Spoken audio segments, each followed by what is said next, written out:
जय भीम नमो बुद्धाय.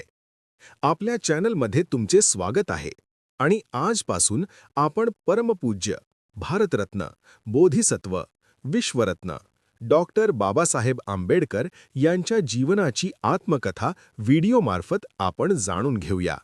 तरी सर्वांनी या चॅनलला सबस्क्राईब करा आणि पुढचे व्हिडिओ पाहत रहा. तर चला मग आजचा दुसरा भाग. मी मूळ नक्षत्रावर जन्मलो. हे दृश्य पाहून पूर्वायुष्यातील घडामोडींचा चित्रपट माझ्या डोळ्यासमोर येतो.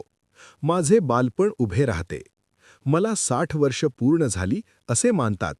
पण मी केव्हा जन्मलो हे मला माहीत नाही. त्याचा काहीच पुरावा नाही. त्याची कोणीच जन्मतारीख ठेवली नाही. माझ्या आईबापांना त्याचे काही महत्त्व वाटले नाही. पोरगा जन्मला त्यात मोठेसे काय आहे आणि त्याची तारीख कसली ठेवायची असे माझ्या आईवडिलांना वाटले असावे. माझी पत्रिका केलेली नाही, परंतु माझ्या वडिलांना ज्योतिषशास्त्र अवगत होते. ते माझ्या भवितव्याविषयी फार आशादायक गोष्टी बोलत असतात. त्यांच्या एकंदर व्यवस्थित नियमबद्ध जीवनामुळे असे म्हणता येईल की त्यांनी शाळेत जी जन्मतारीख दिली तीच खरी असली पाहिजे. मी जन्मलो त्यावेळी माझे वडील 7व्या पायोनियर पलटणीत होते. माझे आईबाप कोकणचे असले तरी त्यावेळी ते मध्य भारतात महू येथे होते. माझ्याबद्दल बालपणी जे बोलणे चाले त्यावरून एवढे खरे दिसते की माझा 12च्या ठोक्याला झाला आणि मी मूळ नक्षत्रावर जन्माला आलो. ज्योतिषांनी सांगितले की हा पोरगा आईच्या मुळावर आला, त्याची आई मरणार. बापाला त्याचे विशेष काही वाटले नाही, पण त्यामुळे भावंडे माझा तिरस्कार करू लागली.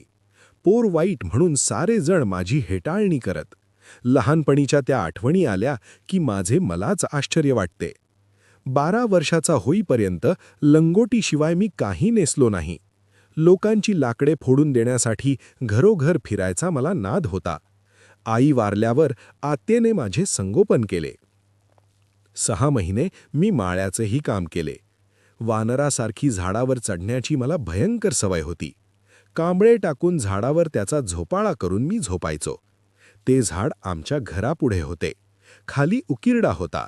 झाडावरून मी उतरत नसे. त्या उकिरड्यावर उडी घ्यायचो. मग ती सगळी राख माझ्या अंगावर उडे.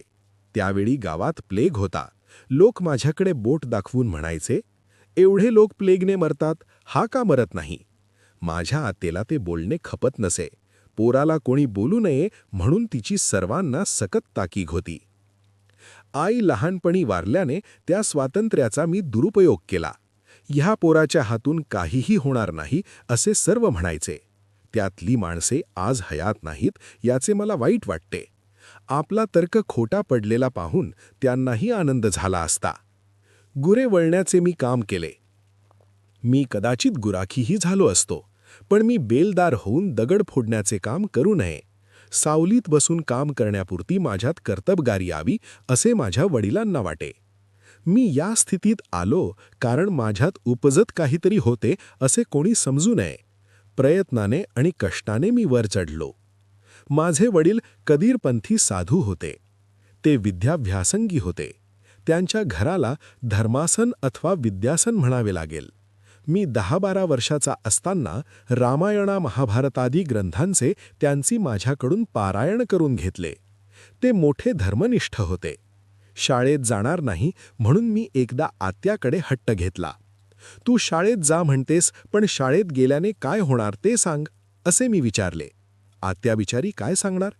पण माझ्या वडिलांच्या सांगण्यात त्याचे उत्तर मला मिळाले. द्रोण ब्राह्मण होता तरी तो मोठा योद्धा झाला. आम्ही गरीब असलो तरी तू विद्वान का होणार नाही असे ते मला म्हणत. त्यांच्या बोलण्याचा माझ्या मनावर परिणाम झाला. भाग तिसरा. त्यांनीच मला हे शिकविले. बघूया आपण भाग 3मध्ये यांची कहाणी. चॅनलला नक्की सबस्क्राईब करा. धन्यवाद.